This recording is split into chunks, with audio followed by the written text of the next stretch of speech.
Oh, no. Bueno, ya cargué la luz, entonces seguimos.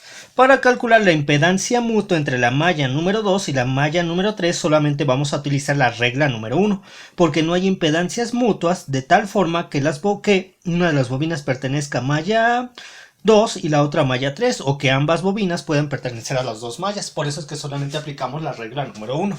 Y dice: se sumarán con más 1 menos 1 las impedancias propias de los elementos que pertenezcan a las dos mallas. Sería entonces sentido de este elemento, que yo voy a seguir el sentido de la fuente.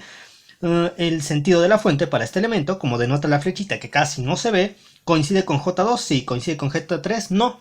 Entonces sería coincide, no coincide, menos 6 sí. Y aquí ya podemos ver todo el conjunto de impedancias propias y mutuas de mallas. Y el método de la regla de Cramer utilizado para obtener las corrientes circulantes en esta malla en esta red eléctrica de 3 mallas independientes de la red. Y es así como resolveríamos. Ahora vamos a pasar a otro circuito. Tenemos este circuito. Me he dado cuenta que nos conviene agrupar a los elementos en un arreglo de elementos generales tipo paralelo. Por lo tanto, utilizaremos el método de nodos. Entonces sabemos que la admitancia de una bobina, en este caso tenemos bobinas acopladas, es igual a la invertancia entre I omega, mientras que la admitancia de un capacitor es I omega C. Ya sabemos que como estas dos bobinas están acopladas, hay que resolver o hay que obtener la matriz del sistema de bobinas acoplados. Un octavo, un cuarto, un 16avo aquí y aquí. Determinante sería este. Y ahora quiero saber la invertancia 1,1 de esta bobina. Entonces sería menos 1 a la 1 más 1, 2. Elimino fila de 1,1, columna de 1,1, fila de 1,1, un cuarto. Un cuarto me daría esto. Ahora, invertancia de 3,3, porque este es el elemento 1 y este es el elemento 3. Recuerden, deben asignarle a sus elementos generales tipo paralelo sentidos, de los cuales son asignados de manera totalmente arbitraria. Y entonces dice, para el elemento 3,3, 3 más 3, 6. Sería, eliminamos fila de 3,3 y columna de 3,3, un octavo. Ya tendríamos esto. Ahora, vamos a obtener la invertancia de 1,3 o 3,1. Sería menos 1 a la 1 más 3, 4.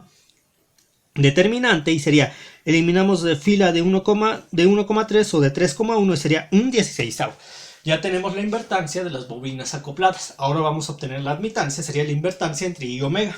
En este caso la frecuencia molecular omega es 2, con lo que, gracias a las expresiones que ya conocemos, las cuales ya se han explicado en clases anteriores, esta sería fácil, por ejemplo, porque la bobina no está acoplada y simplemente su invertancia entre I y omega, debido a todo lo que ya se ha estudiado, sabemos que para este circuito sus admitancias tendrían estos valores, con lo que ya podemos aplicar las reglas del método de nodos.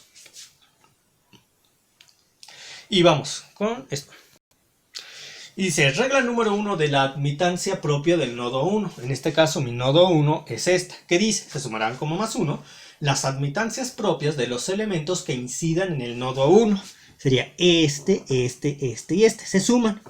¿Se aplica la regla número 2? No, porque la regla número 2 de admitancia propia de nodo dice que se sumarán como más 2 o menos 2 las admitancias mutuas entre pares de elementos de tal forma que los dos elementos o bobinas incidan en el nodo, en este caso el nodo 1.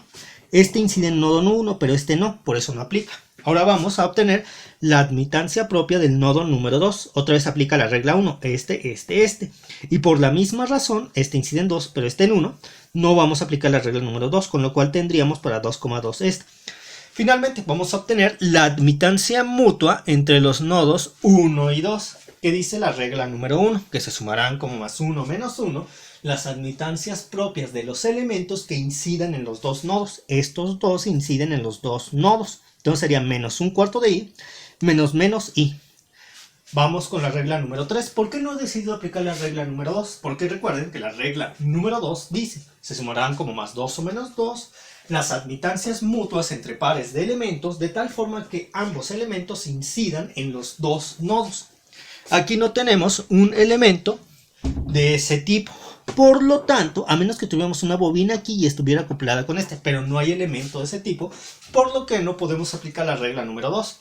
Pero podemos aplicar la regla número 3 que dice que se sumarán como más 1 o menos 1 las admitancias mutuas entre pares de elementos de tal manera que uno de ellos incide en el nodo 1 y el otro incide en el nodo 2, en este y este, de acuerdo al sentido asignado a la bobina que pertenece al elemento general tipo paralelo número 1. Y entra en el nodo 1 y este sale del nodo 3, entonces sería negativo de esto. Negativo de esto, que sería entonces negativo de esto y negativo de esto, de la admitancia mutua. Y nos da esto. La admitancia mutua entre los nodos 1 y 2. Nosotros ya sabemos, por las ecuaciones del método de nodos, que tendríamos este sistema para una red eléctrica de dos nodos independientes de la red.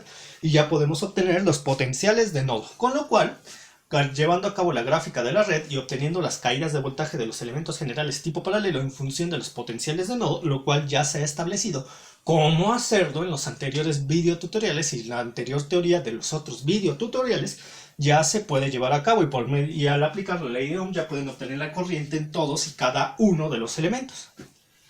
Hemos acabado con este problema. Seguiremos en los próximos videotutoriales viendo más problemas del método de mallas y método de nodos.